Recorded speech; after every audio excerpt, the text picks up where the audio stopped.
So ito na sana yung ating padaanan ng tubig mga kabakit.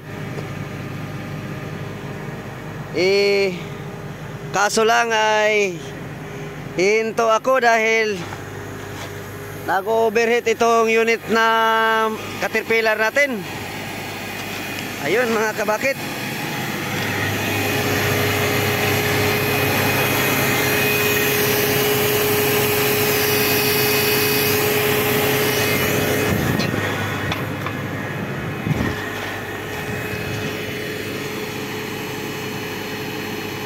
So papatayin ko muna mga kabakit.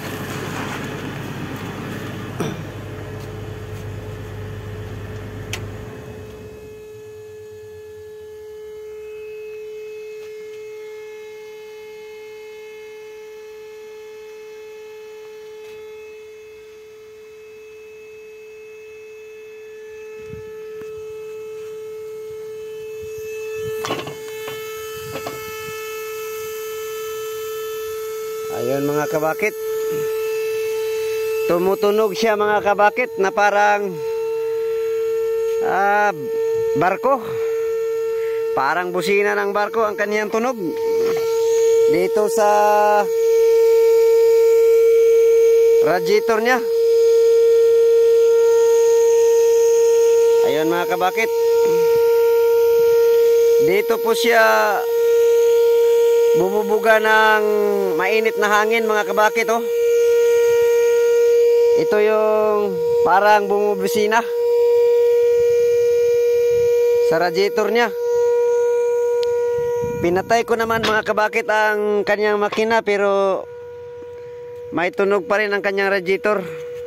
Nag-overheat siya mga kabakit. Ayun, nawawala na mga kabakit.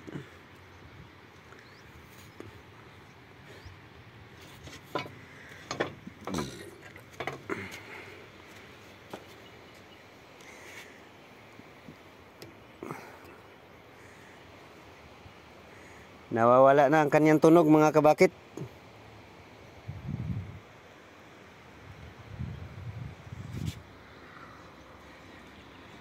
So hihinto ako sa pagkanal mga kabakit dahil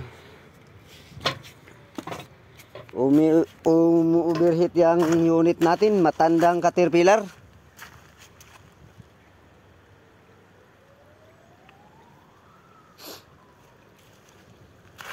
Nung una kong pagkanal dito mga kabakit, hindi naman ito ganito. Wala namang overheat ito, pero ba't ngayon ay nag-overheat siya?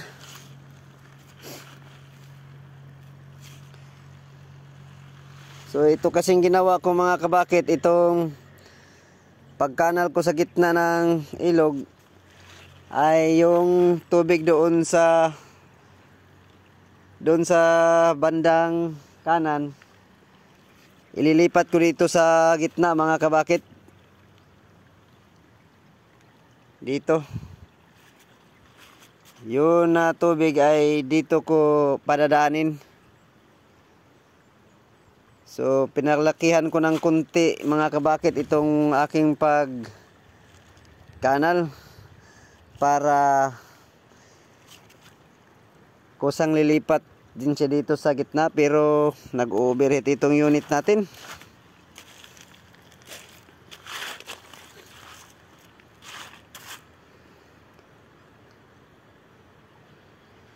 Ano kaya ang cause na pag-overheat dito mga kabakit? Mamaya ay titingnan ko yung loob ng kanyang radiator kung may tubig pa. Mainit pa kasi.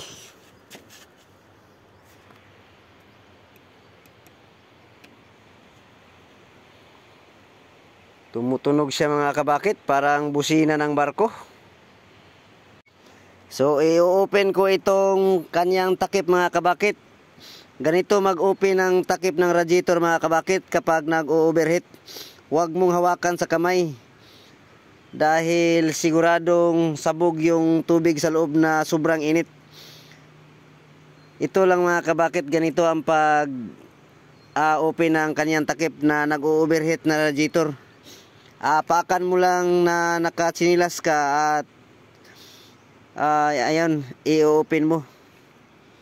Tapos dahan-dahanin mo sa pag open mga kabakit, dahil bubuga yung sasabog yung mainit na tubig. Ayun. So sa hindi pa nakakaalam nito mga kabakit, delikado itong gawin. So tips mga kabakit sa mag-overheat ng makina ng inyong backhoe ay ganito lang ang pag-open. Huwag nyong i-open diretso sa kamay dahil sabog talaga ang tubig dito, at sa iyong mukha, sa iyong katawan ay siguradong maluluto ka at mapapasok ka talaga. So ganito lang ang tips mga kabakit. Sana may makukuha din kayong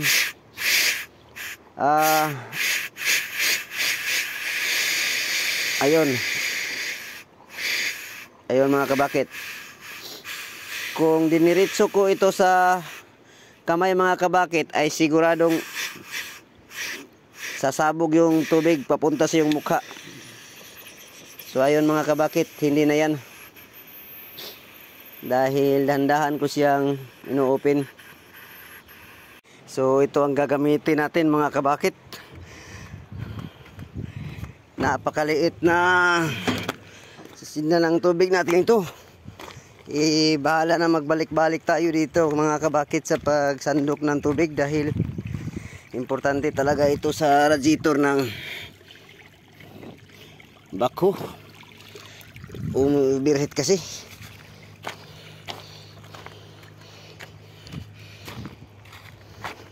Sabay na rin ito ehersisyo mga kabakit, dahil importante talaga na malagyan natin ng tubig ang radiator ng ating backhoe na nag-overheat.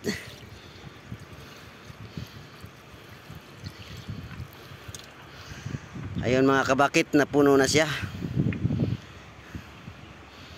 So kailangan natin paandarin ang backhoe mga kabakit para itong tubig na nilagay natin ay hihigupin pa ibaba, at baka may kulang pa. So kailangan nating paandarin yung matandang caterpillar natin para hihigupin niya yung tubig sa radiator para mapupuno.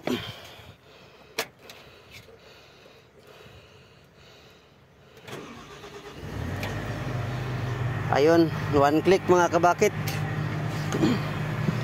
So tingnan natin mga kabakit ang kanyang radiator kung hihigupin pa niya ang tubig.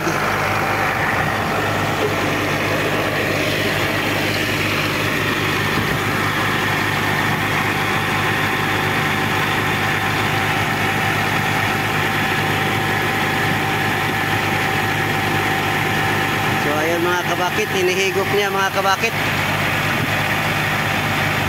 Hinihigop niya pa ilalim. So dadagdagan natin mga kabakit.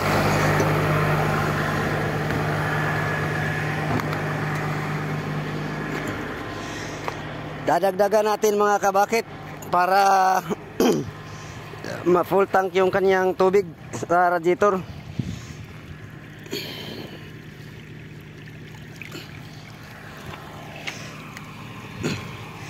Ang liit po kasi ng ating sinisinda ng tubig mga kabakit.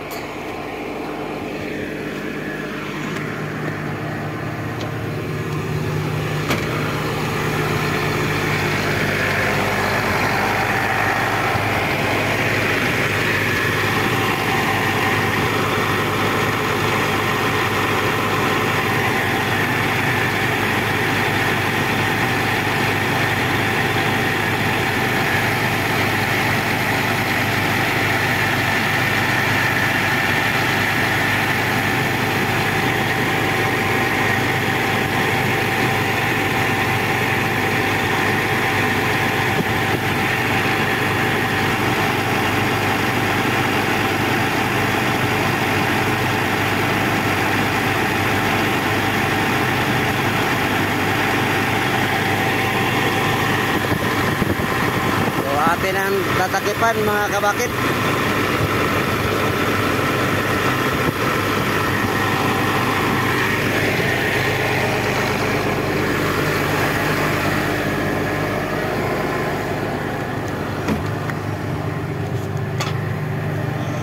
So ngayon mga kabakit ay tinatakipan na natin yung radiator.